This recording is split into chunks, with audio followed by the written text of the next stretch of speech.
estão presentes aqui na Casa de Deus. Para começar com o nosso programa, podemos nos colocar de pé com o nosso primeiro hino 492.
Pedimos a presença do Espírito Santo para que possa habitar em nós, Senhor.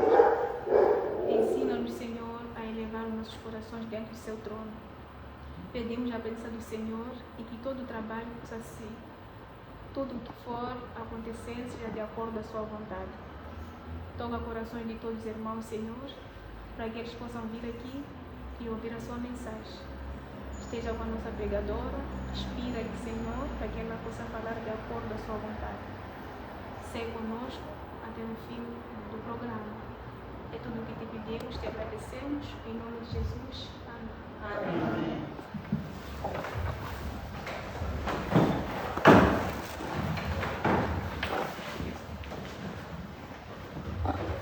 Para um pouco especial, a unidade existe.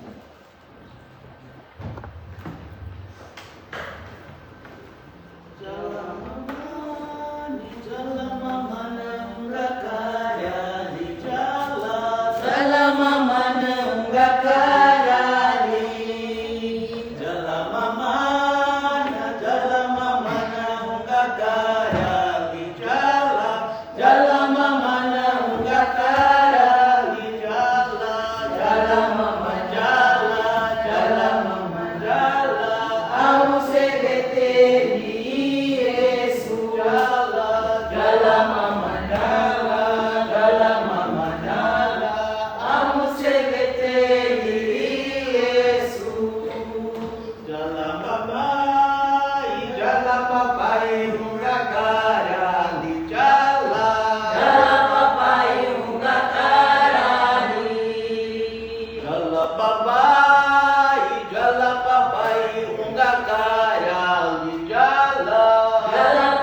Fala minha alma, Cristo, fala-lhe com amor, segreda com ternura, eu sou teu Salvador.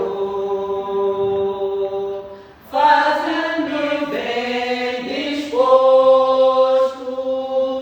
para te obedecer, sempre louvar teu nome, lhe dedicar-te o ser. Faz-me ouvir bem manso, em suave murmurar, na cruz verti meu sangue para te libertar.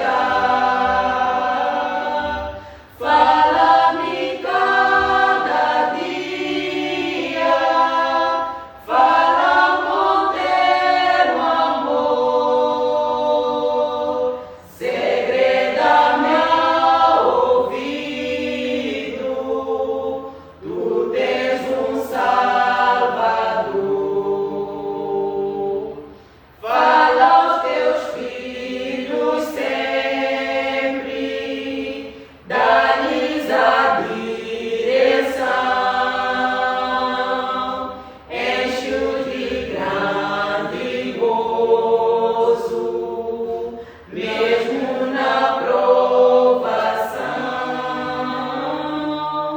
Faz-os bem consagrados, prontos a trabalhar para do reino eterno a vida abreviar. Faz-me ouvir bem manso, em suave murmurar,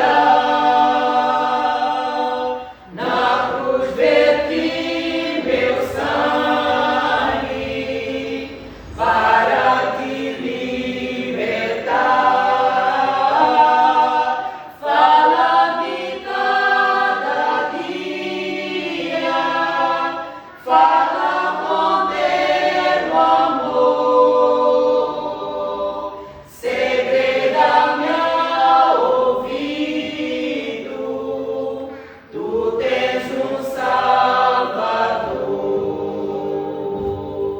Como na antiguidade mostravas teu querer,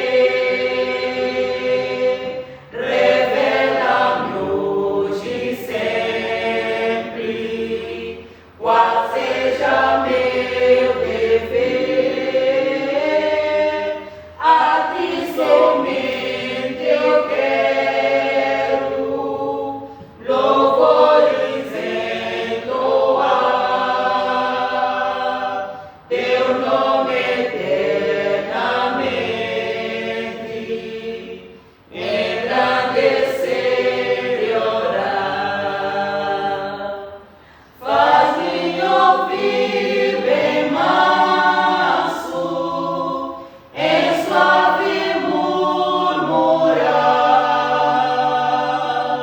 na cruz verti meu sangue para te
Boa noite. Boa noite. Boa noite. Boa noite. Boa noite. Boa noite. Maranata. Cristo vem depressa, preparemos. Maranata. Cristo vem depressa, preparemos. Maranata. Amém. Amém. Louvado seja Deus. Agradecer a Deus por este momento, agradecer também pela vossa presença. Bom, vamos iniciar hoje o nosso primeiro tema, que vai ser a Bíblia Sagrada. Esta mesma Bíblia que para nós, os cristãos, deve ser a nossa única regra de fé e prática. Bom, mas antes de entrarmos para aquilo que é o estudo de hoje, vamos inclinar os nossos rostos para uma oração. Oremos.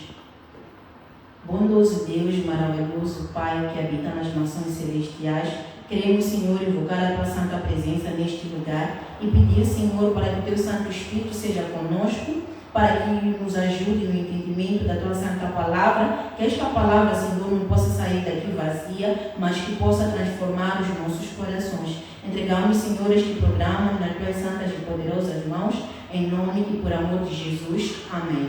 Amém. Amém. O tema de hoje é a Bíblia Sagrada, ou a Bíblia, a Palavra de Deus. Bom, o termo Bíblia vem do termo grego biblos, que significa coleção de livros.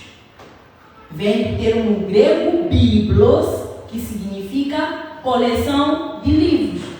É desse termo biblos que vem também a palavra biblioteca. E nós sabemos muito bem que na biblioteca nós encontramos lá muitos livros e também livros de diversos autores. É o mesmo que acontece com a Bíblia. Dentro da Bíblia nós encontramos lá diversos livros e também esses livros foram escritos por diversos autores. A Bíblia Sagrada, ela é composta por 66 livros. A Bíblia é composta por 66 livros, das quais 39 livros compõem o Antigo Testamento e 27 livros compõem o Novo Testamento. Foram usadas 3 línguas para escrever a Bíblia Sagrada, que são hebraico, aramaico e grego. Para o Antigo Testamento foram usadas 2 línguas, que é o hebraico e o aramaico. Mas a língua que mais prevalece é a língua hebraica. E agora, para o Novo Testamento, foi usada a língua grega. Então, totalizando, encontramos 3 línguas que foram usadas para escrever a Bíblia: hebraico, aramaico e grego. Bom, esta mesma Bíblia foi escrita por mais de 40 autores. Dentre esses autores, nós encontramos médicos, pastores de ovelhas, alguns reis e alguns sacerdotes. Mas uma coisa interessante que os irmãos devem saber é que, diferentemente dos demais livros ou romances, que é o pensamento da própria pessoa que está ali expressa em palavras, a Bíblia é diferente. Ainda que Deus tenha utilizado homens para escrever esta Bíblia, foi o próprio Deus quem inspirou os homens para que escrevessem cada palavra que compõe a Bíblia. Na Bíblia não tem nenhum pensamento humano, mas é o pensamento de Deus expresso em palavras. Bom, no final da história deste mundo, todo ser humano vai ter ou a vida eterna ou a morte eterna. Só existem 2 caminhos, só existem 2 senhores, e não há um outro terceiro caminho. Ou Deus ou Satanás. Ou o caminho largo ou o caminho estreito.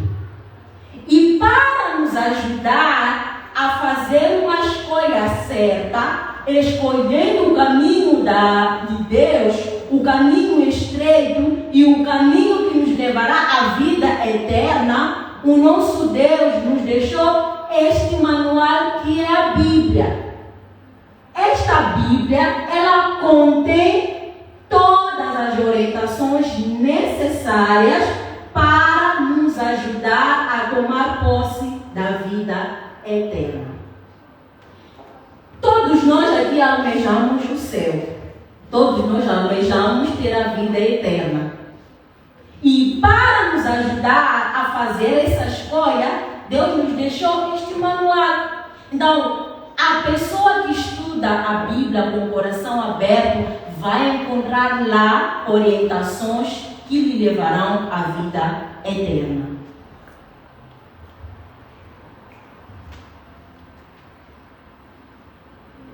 Quem levou os profetas a escrever o livro sagrado? A própria Bíblia nos responde dizendo o seguinte: porquanto jamais a profecia teve origem na vontade humana, mas homens santos falaram da parte de Deus, orientados pelo Espírito Santo. É comum entre nós, irmãos, entre os cristãos, quando ouvimos a palavra profecia, nós pensamos que somente está-se a falar de coisas que vão acontecer no futuro. Mas nem sempre que vem a palavra profecia na Bíblia, está-se a falar das coisas do futuro. Nem sempre que a Bíblia diz para profetizar, é para falar das coisas que vão acontecer no futuro. Nem sempre o profeta é chamado para falar das coisas que vão acontecer no futuro. Um profeta é um mensageiro de Deus, um instrumento nas mãos de Deus, que é utilizado para poder dar orientações, conselhos e advertência para o povo. Todos nós conhecemos a história do Vale dos Ossos Secos. Ali Deus pergunta ao profeta, e pergunta ao profeta dizendo: podem esses ossos tornar a ter vida?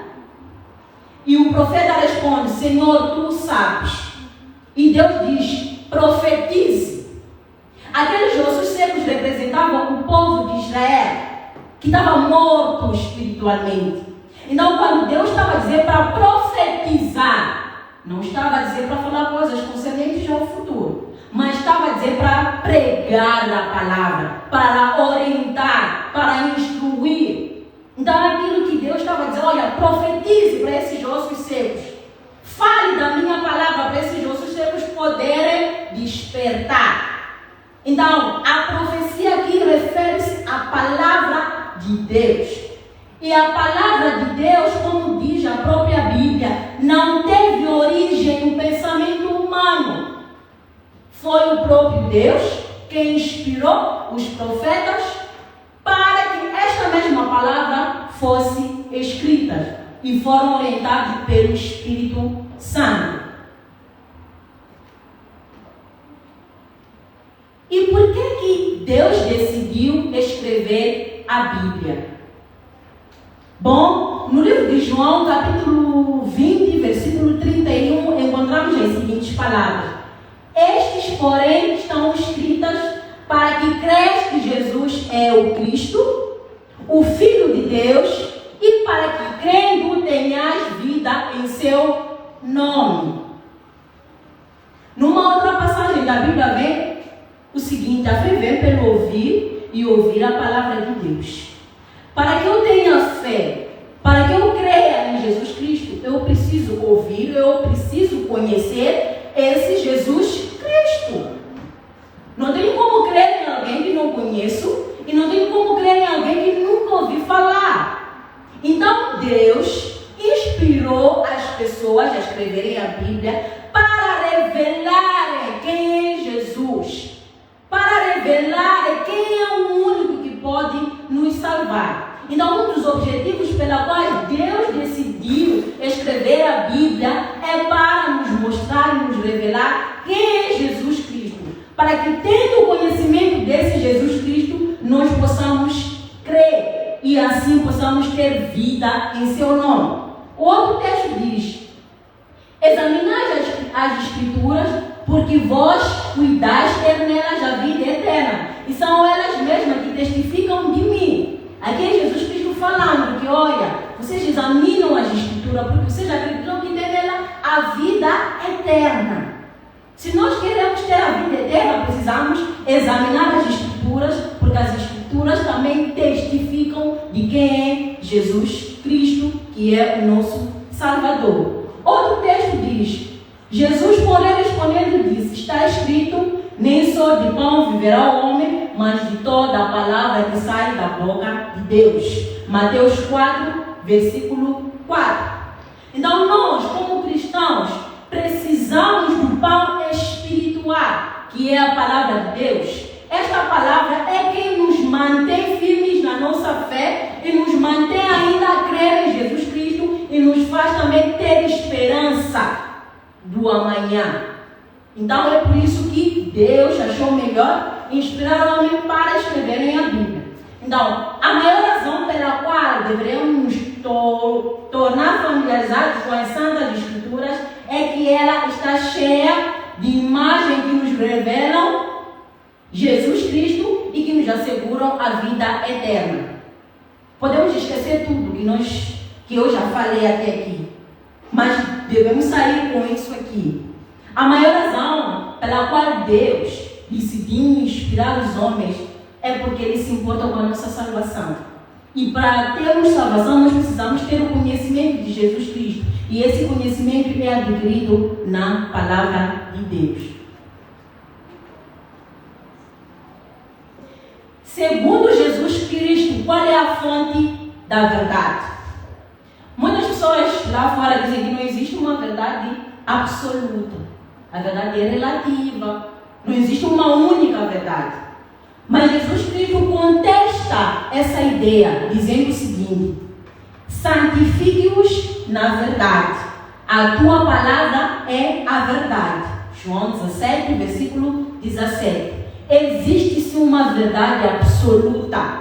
E esta mesma verdade é encontrada dentro da palavra de Deus, que é a Bíblia. A Bíblia nos ensina todas as verdades que nós precisamos saber sobre o que vai acontecer no futuro. A Bíblia nos ensina toda a verdade que nós precisamos saber sobre qual é a vontade de Deus para a nossa vida. E também continua dizendo que conhecerão a verdade e a verdade os libertará. A palavra de Deus não só te mostra Jesus, não só te mostra o caminho da salvação, mas te liberta. Te liberta do quê? Do pecado. Te liberta das garras de Satanás. Todos nós aqui uma vez fomos perseguidos. Uma vez não conhecíamos a palavra. Estávamos sendo escravizados por Satanás. Estávamos a ser escravos dos nossos próprios pecados. Mas quando começamos a conhecer a palavra, começamos a ser libertos. Então a palavra de Deus tem esse poder de nos libertar.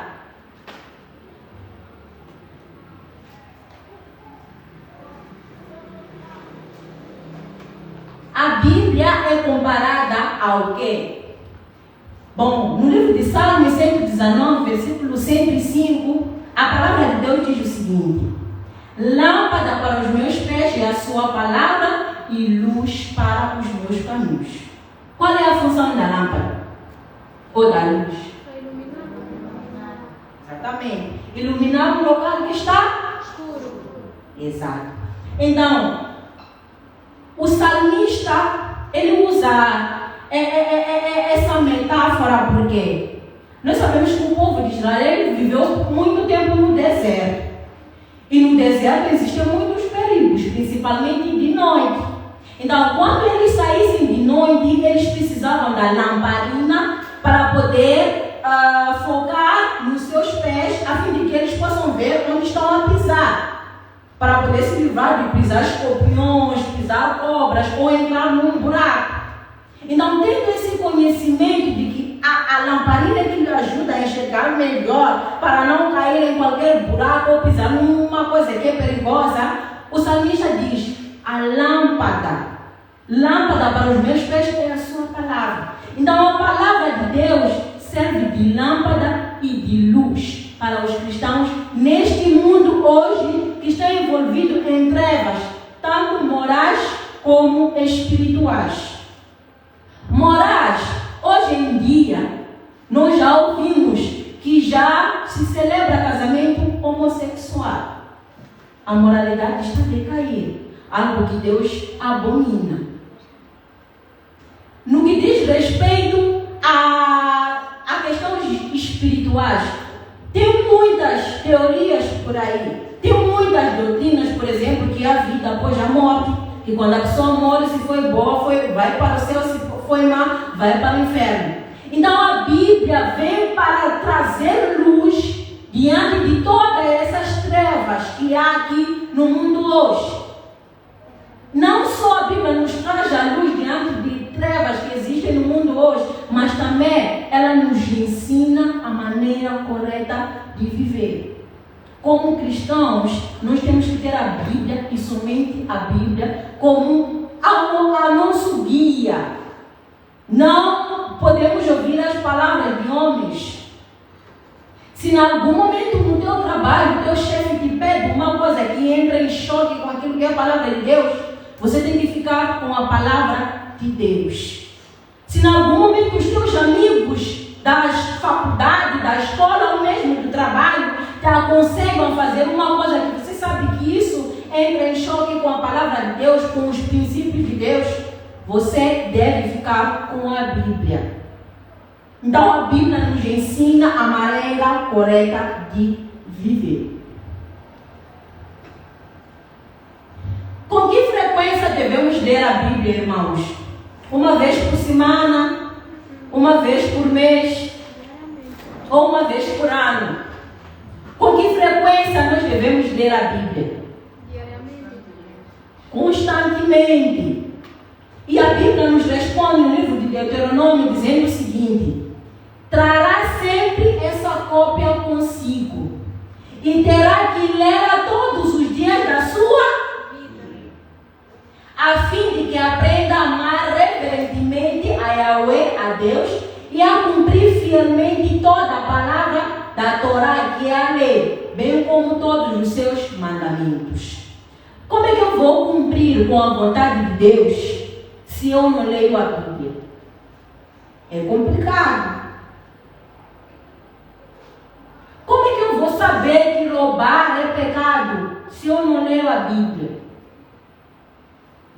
Então, para nós cumprirmos com aquilo que é a vontade de Deus, a orientação do próprio Deus é ter conosco uma cópia e não só ter para guardar na gaveta e quando chegar no sábado ir abrir a gaveta e ver se tem para começar a limpar e depois vir à igreja. Não. Temos que ter conosco a Bíblia e ler a Bíblia todos os dias. Para quê?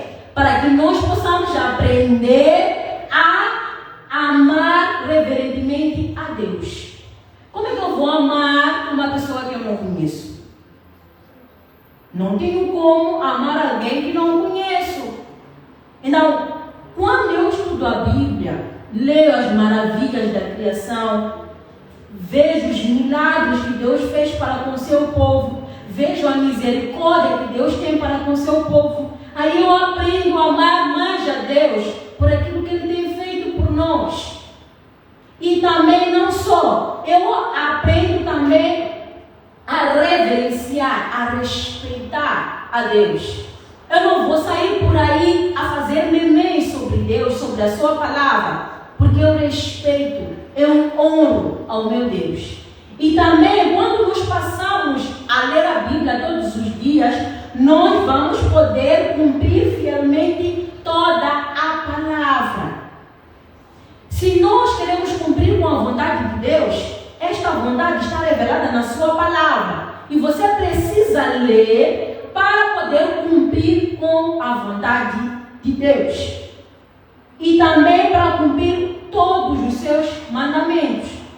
Nós aqui hoje, a maioria nem da igreja, conhece muito bem a decor os mandamentos, mas existem pessoas lá fora que não conhecem esses mandamentos. Você vai chegar a dizer, você tem que obedecer os mandamentos. Não vai dizer que mandamentos, porque não conhece. Muitas das vezes nós julgamos as pessoas lá fora por não cumprir um certo princípio da Bíblia, mas por vezes aquelas pessoas não sabem. Como é que vão cumprir uma coisa que não sabem? Não tem como. Não, Deus vai julgar aquelas pessoas segundo a luz que receberam. Mas nós que temos o conhecimento da palavra, se não cumprirmos, Deus vai nos julgar. Vai nos ter em falta. Porque nós temos o conhecimento, mas nós não cumprimos. Então, antes de julgar aquela pessoa de lá fora, procure saber se tem um conhecimento da palavra. Tem um conhecimento de que não pode fazer isso que você está a julgar. E se você vê que está fazendo uma coisa errada, somos chamados para ser discípulos. Você leva essa oportunidade para falar a essa pessoa a verdade. E aí ele passa a conhecer e vai cumprir. Então, se nós queremos cumprir fielmente com a palavra de Deus, precisamos estudar a Bíblia todos os dias. Nós, todos os dias, comemos, nos alimentamos. Até temos 3 refeições, outros têm 4 refeições. Então, assim como nós não ficamos nem sequer um dia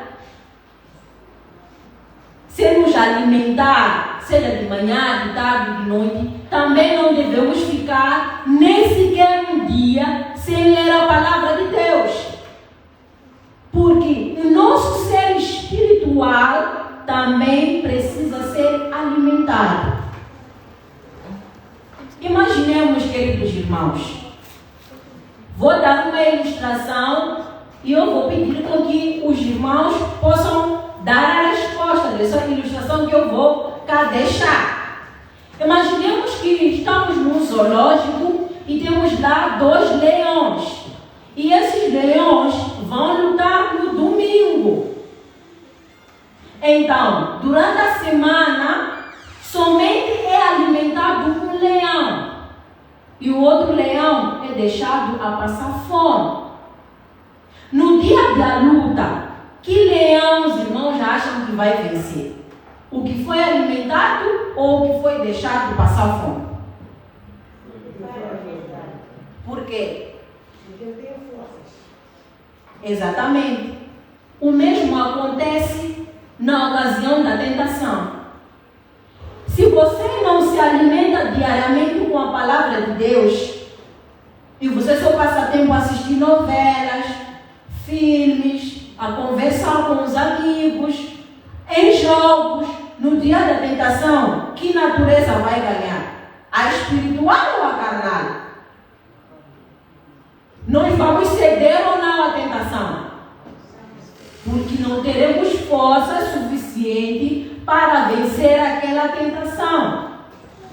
Não, a natureza espiritual que há em nós precisa ser alimentada todos os dias.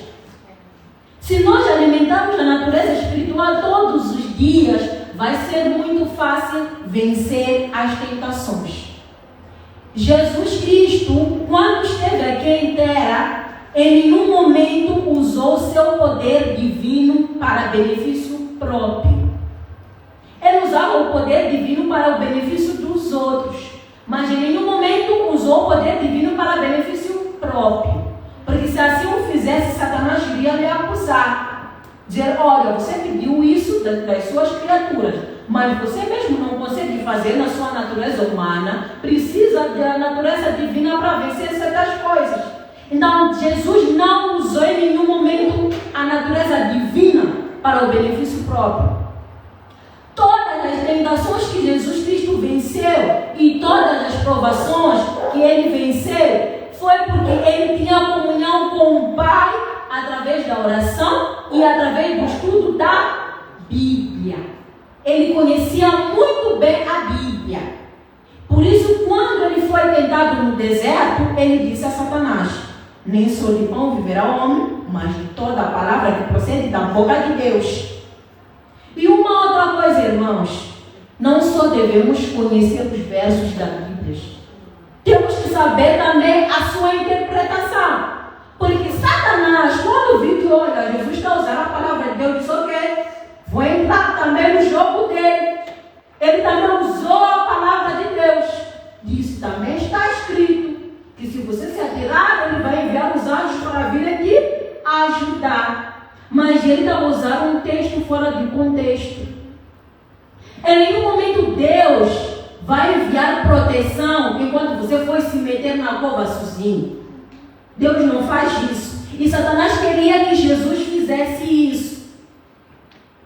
Então, precisamos conhecer muito bem a interpretação da palavra de Deus para não cair no engano. Porque eu posso muito bem vir te enganar estudando a palavra de Deus. Essas pessoas que dizem que há vida após a morte não usam a Bíblia. Usam. E te mostram ainda um versículo.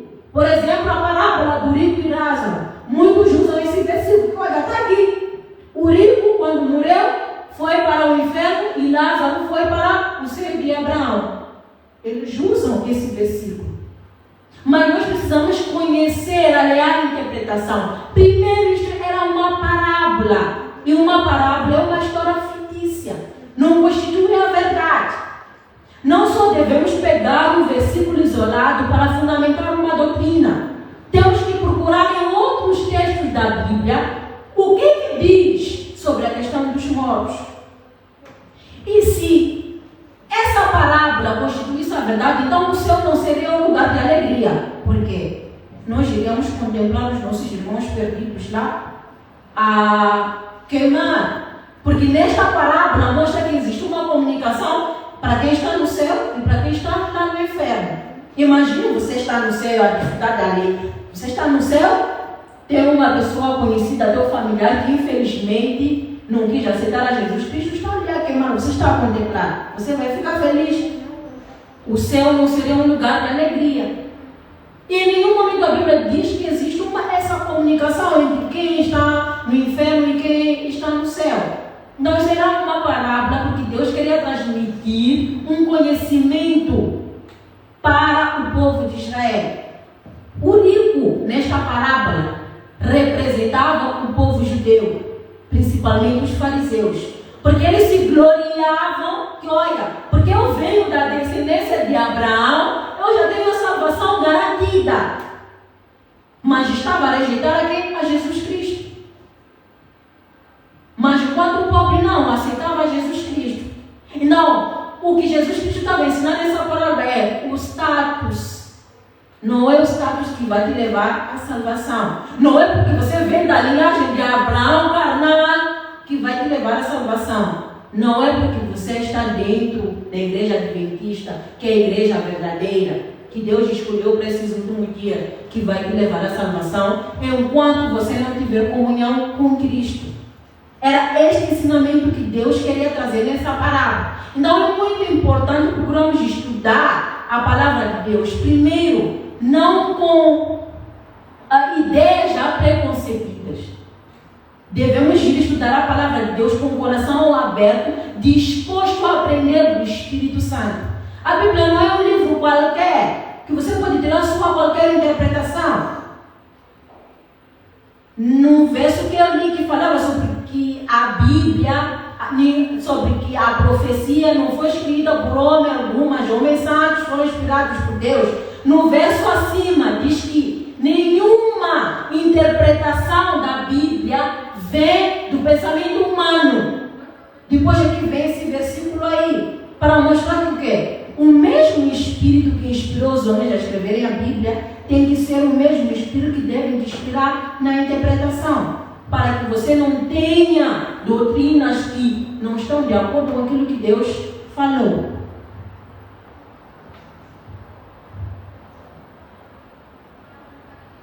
No livro de Provérbios, capítulo 30, versículos 5 e 6, então vamos às seguintes palavras. Toda a palavra de Deus é pura. Escudo é para os que confiam nele. Nada acrescente às suas palavras para que não te repreenda e seja achado mentiroso. Nós encontramos aqui duas verdades nesse verso. A primeira verdade é que a palavra de Deus é pura e que esta mesma palavra é um escudo para quem confia. A palavra de Deus nos protege nos momentos de perigo, principalmente quando nós decidimos memorizar os versos, quando passamos por alguma circunstância. Deus nos leva a lembrar daquilo que nós lemos para nos transmitir segurança. E depois, outra verdade que nós aprendemos desse verso é que nós não podemos acrescentar nada na palavra de Deus. Nem acrescentar, nem diminuir. Existem homens hoje que querem diminuir a palavra de Deus. E dizem que não, a Bíblia é muito antiga. Nós precisamos revisar algumas coisas. Mas Deus diz: nada acrescentes nem retires, para que não seja achado mentiroso. Nós não podemos dar nossa interpretação. Quando você dá uma interpretação errada na Bíblia, você está a acrescentar. E quando você omite aquilo que a palavra de Deus quer informar, você também está a retirar. Então não podemos fazer nenhuma das duas coisas. Quais são os benefícios trazidos pelo estudo da Bíblia? Bom, no livro de 2 Timóteo, capítulo 3, versículo 15 até 17, encontramos as seguintes palavras: porque desde a infância sabe as sagradas letras, que tem o poder de te fazer sábio para a salvação por intermédio da fé em Jesus Cristo. Não é a ciência, não é o conhecimento da tecnologia que te tornará sábio para a salvação. Aqui há uma orientação para os pais que têm que ensinar as crianças no caminho do Senhor. Desde a sua infância sabe as sagradas letras. Desde a infância, os pais têm que incutir na mente dos filhos acerca da palavra de Deus. Temos que investir na educação espiritual dos nossos filhos. O que acontece agora é que os pais têm que investir na ciência do mundo. Não é mal, mas também não deixemos de investir na palavra de Deus para as nossas crianças. Porque nossas crianças podem ser experts, podem ser inteligentes, mas se não conhecem a palavra de Deus, não serão sábios para a salvação. A ciência não salva ninguém. Temos que ter o conhecimento da palavra de Deus. E depois a palavra diz: toda a escritura é inspirada por Deus e é proveitosa para ministrar a verdade. A palavra de Deus serve para nos ensinar a verdade. No mundo ou na ciência nos é ensinado que a Terra surgiu de uma explosão, do Big Bang, e que nós viemos de meros macacos. Mas quando nós vamos ler a palavra de Deus, no relato da criação, está lá explícito que no princípio Deus criou os céus e a terra. Pela palavra. Não foi o Big Bang, não. A Bíblia nos ensina essa verdade, que o mundo foi criado por Deus e que nós não viemos de macacos. Nós fomos criados à imagem e semelhança de Deus. É esta a verdade que a Bíblia nos ensina. A Bíblia nos ensina a verdade sobre os mortos. A Bíblia nos ensina a verdade sobre a volta de Jesus. A Bíblia nos ensina a verdade sobre como o cristão deve se comportar, como deve agir perante o mundo. Então a Bíblia tem esse poder para te ensinar a verdade. E depois para repreender o mal e corrigir os erros. A Bíblia é o único livro que quando alguém entra em contato com ela e lê e se entrega de todo o coração, sai transformado. Nunca ouvi que um romance transformou um bêbado, uma prostituta, ou alguém que roubava e matava. Mas quando essa pessoa é apresentada a palavra de Deus e abre o seu coração, essa pessoa corrige os seus erros. E também repreende o mal que essa pessoa fez. Então, são esses os benefícios que a palavra de Deus nos traz. E também para nos ensinar a maneira correta de viver, a fim de que todo homem de Deus tenha a capacidade e pleno preparo para realizar todas as boas ações. A Bíblia nos ensina, como cristãos, como é que nós devemos viver, como é que nós devemos nos comportar perante a sociedade, tanto na maneira de vestir, tanto na maneira de falar. A Bíblia tem esses ensinamentos. Então são esses os benefícios que nós teremos quando passamos tempo a estudar a Bíblia Sagrada. Por quanto tempo a palavra de Deus teria validade? Já existiram homens que disseram que não. O mundo já está muito modernizado, precisamos mudar certas coisas. Mas a Bíblia diz: seca-se a erva e cai a flor, porém a palavra de Deus subsiste eternamente. O céu e a terra passarão, mas as minhas palavras não hão de passar. A Bíblia não tem um prazo de validade. Todos os seus ensinos ainda continuam para nós hoje. Todas as orientações que estão lá na palavra de Deus ainda servem para nós hoje. Por quê? O mundo pode até ter passado pela questão de modernização, mas os pecados ainda continuam sendo os mesmos. O adultério, o egoísmo, o orgulho, essas histórias que estão aqui na Bíblia, de pessoas que foram arrependidas dos seus pecados, de conselhos, nós ainda continuamos a cometer os mesmos pecados. E essas repreensões servem também para nós. Então é por isso que a Bíblia não pode ter nenhum prazo de validade.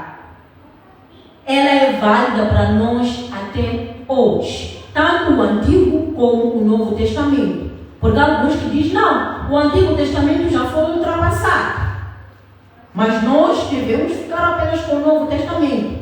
Se nós abolirmos o Antigo Testamento é lá primeiro onde começa. No princípio criou Deus os céus e a terra.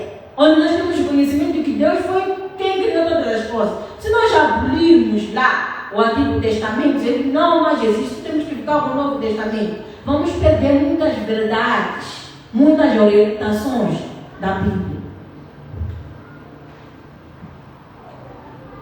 Bom, há uma bênção especial para aqueles que estudam a palavra de Deus.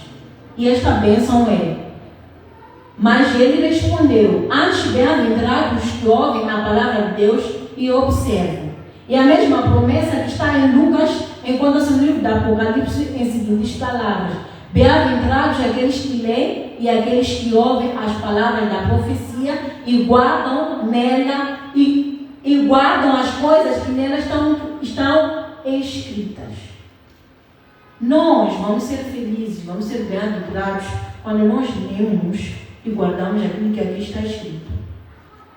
Ainda que nós possamos passar por problemas, dificuldades, mas porque nós temos conosco a palavra de Deus, temos conosco alguma esperança, é mais fácil poder lutar com as dificuldades dessa vida. Então, existe uma bênção especial para aqueles que estudam a palavra de Deus. E uma orientação que nos é dada é: não basta apenas ouvir as orientações da Bíblia. Precisamos, pela graça de Deus, obedecer ao que está revelado e então alcançaremos a verdadeira felicidade. Só é feliz quem obedece aquilo que ouve. Quem não obedece vive com medo. Mas quando a pessoa obedece, sabe que está livre. Então a pessoa é feliz quando ouve e obedece a palavra de Deus. E para terminar,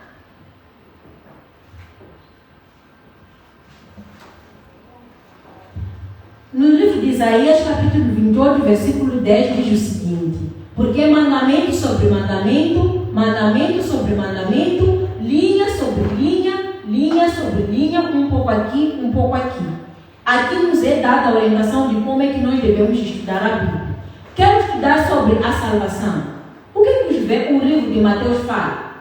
O que o livro de Lucas fala? Então aí nós estamos a fazer um pouco aqui, um pouco ali. Não apenas pegar um verso e formar uma doutrina. Depois diz: a lei é o testemunho. Se eles não falarem segundo esta palavra, nunca verão a luz. Se vier alguém dizer eu sou um profeta de Deus, falar que Deus me orientou isso, mais aquilo, e você consegue perceber que aquilo não está de acordo com a palavra de Deus, a Bíblia diz que essas pessoas nunca verão a luz. Aquilo que falam tem que estar de acordo com aquilo que Deus falou. Deus não se contradiz em nenhum momento. Para terminar, temos aqui algumas dicas de como nós devemos estudar a Bíblia Sagrada. Primeiro, devemos reconhecer que a Bíblia não é um livro qualquer, é um livro inspirado por Deus. É a palavra de Deus ali escrita. Então, antes de estudar a Bíblia, nós devemos reservar duas coisas muito importantes, que é o tempo e o lugar. Tem que ser nas 24 horas que Deus nos dá, temos que definir qual é o melhor momento onde eu estarei concentrada, onde eu estarei no lugar, né, onde não haverá muita agitação para eu estar concentrada para estudar a palavra de Deus. Temos que reservar tempo e lugar. Você não vai sair, por exemplo, as pessoas estão ali a assistir, você vai para a sala também com as pessoas a assistir, chegar para a Bíblia e ler. Você não vai se concentrar. Você precisa estar num lugar concentrado para poder estudar a Bíblia. A outra coisa, depois de termos reservado um lugar e uma hora, nós devemos, antes de ler a Bíblia, fazer uma oração. Para quê? Para pedir com que o mesmo Espírito que inspirou as pessoas a escreverem a Bíblia seja o mesmo que te inspire a compreender aquilo que lá está escrito. Para que você não saia com interpretações erradas. E por último, não é para nós cumprirmos normas. Só porque a irmã Nilza falou que temos que ler a Bíblia todos os dias, você chegar em casa, abrir um verso, depois, no princípio criou Deus os céus e a terra. Às vezes você nem entendeu. Não devemos ler com pressa. Com o intuito só de terminar um capítulo. Devemos estar concentrados e ler. Se nós estamos a ver que não estamos a conseguir compreender, temos que reler. E uma outra dica, tem versos que são difíceis de interpretar, de compreender. Então, para nos ajudar, nós temos que ler os versos que estão acima e os versos que estão abaixo daquele verso que é o nosso foco, para nós podermos entender o contexto. Porque no início a Bíblia não tinha essa divisão de capítulos e versículos. Por isso, quando Jesus estava aqui, ele disse, está escrito na lei. Em nenhum momento ele dizia, está escrito no livro de Êxodo, capítulo X, versículo X. Não, ele dizia apenas, está escrito na lei. Para dizer que no início a Bíblia não tinha essa divisão de capítulos e versículos. É um texto assim corrido. Então, os versículos e capítulos colocaram ali para facilitar a nossa memorização também. Mas quando nós estivermos a ler a Bíblia e temos dificuldade num certo texto, vamos ler toda a história ou todo o capítulo para entender o contexto, para não fundamentar essas doutrinas erradas. Então, este era o estudo de hoje, em nome de Jesus. Amém. Amém.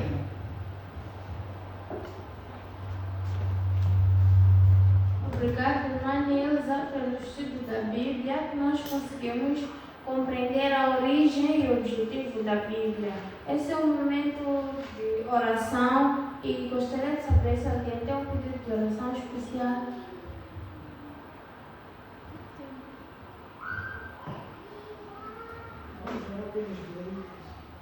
Aquelas pessoas que estão vítimas dos terremotos. Mais alguém? Peço ao irmão Décio como Ana para fazer a oração. Joelhos.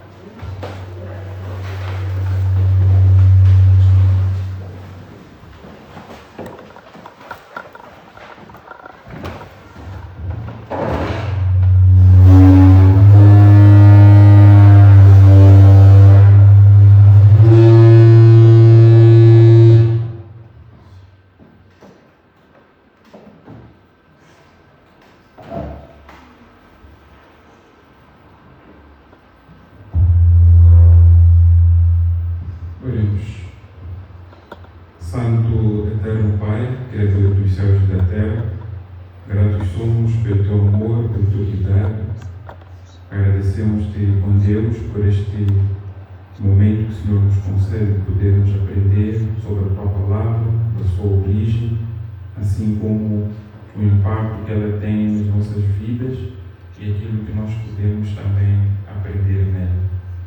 Santo Deus, neste momento queremos entregar nas tuas mãos as pessoas que padecem por várias doenças nos hospitais, em suas casas, em diversos lugares, Pai.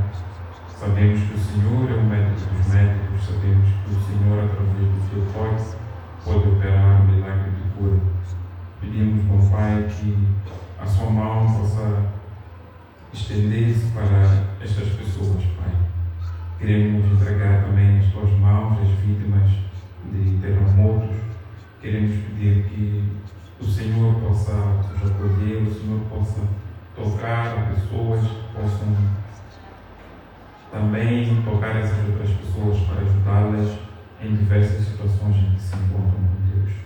Queremos pedir que o Senhor também toque-nos, que o Senhor cure-nos, que o Senhor eleve-nos espiritualmente, Pai, possamos a cada dia estar mais próximos de Ti. Queremos pedir que o Senhor abençoe esta semana, essas 2 semanas de evangelismo que já estão a decorrer, que tudo, Pai, possa ser para a honra e glória do Teu nome, que cada pessoa que recebeu o Teu convite possa aceitar o Teu chamado, possa comparecer à Tua casa de adoração e juntos possamos, Pai, aprender sobre Ti e crescer espiritualmente. Pedimos, bom Deus, que o Senhor nos perdoe das nossas falhas e que o Seu Espírito Santo nos conduza naquele que é o Teu caminho, Pai. São graças que te pedimos, agradecemos, em nome de Jesus. Amém.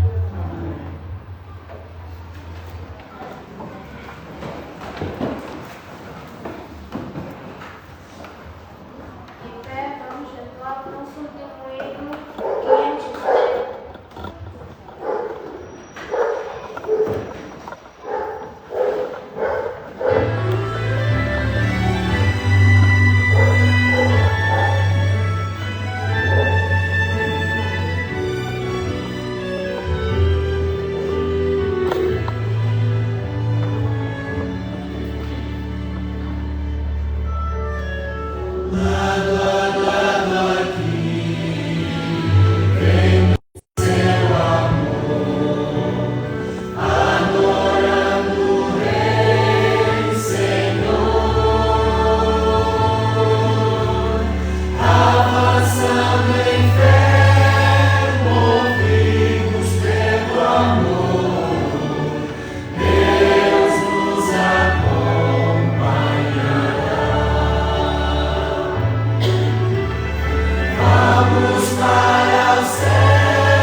este momento que o Senhor reservou para que mais uma vez tivéssemos comunhão consigo através do estudo da Tua Santa Palavra.